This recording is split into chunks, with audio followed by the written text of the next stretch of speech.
Monsieur, bienvenue en Chine et merci d'être venu sur notre plateau. Et vous êtes venu en Chine au début de sa réforme et ouverture.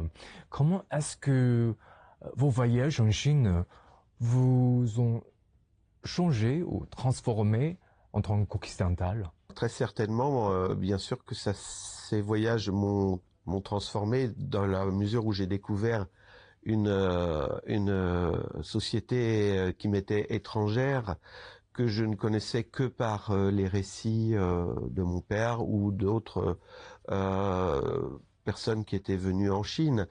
Mais là, d'être immergé moi-même, de faire ma propre expérience de la rencontre avec la population, avec les paysages, avec la culture, c'est très certainement quelque chose qui m'a beaucoup euh, transformé et m'a incité à revenir pour approfondir ma connaissance. Ce qui m'a été intéressant, c'est de pouvoir côtoyer, par exemple, d'autres photographes, mais d'origine chinoise, qui, eux, avaient leur propre regard sur leur pays, et donc une façon de photographier différente de celle que je pouvais avoir moi venant de l'étranger.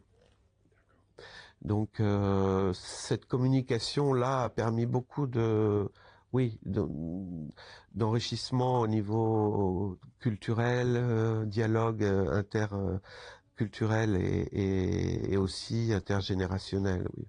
Et en 1979, vous avez fait une exposition hors des radars autour des thèmes des enfants.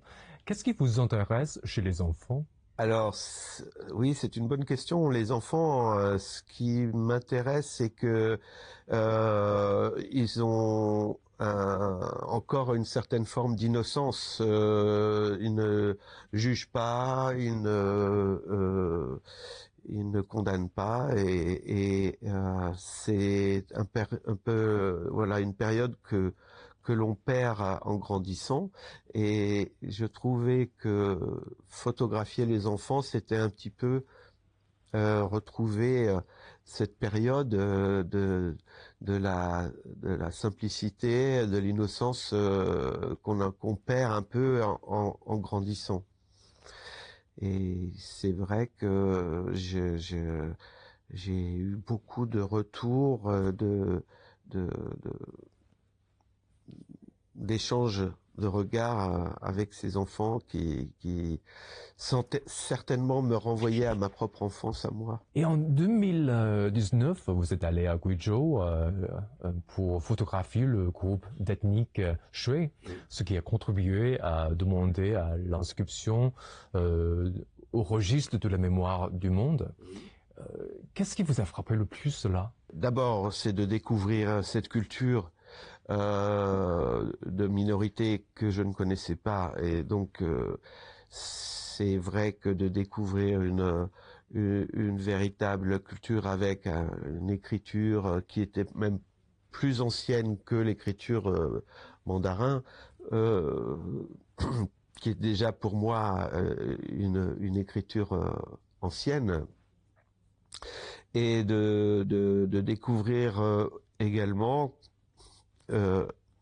comme c'est le cas pour cette minorité ou pour d'autres, comment l'intégration s'est faite de manière intelligente, c'est-à-dire que la jeunesse a accès à des écoles pour continuer à apprendre leur tradition, l'écriture, la peinture, la calligraphie, le sport, en plus de la de la culture générale. Le mois dernier, par exemple, j'étais à, à Jilin, dans la province de Nord-Est.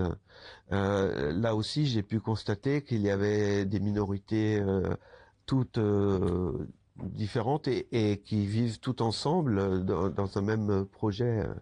Et c'est très intéressant. Merci beaucoup, monsieur.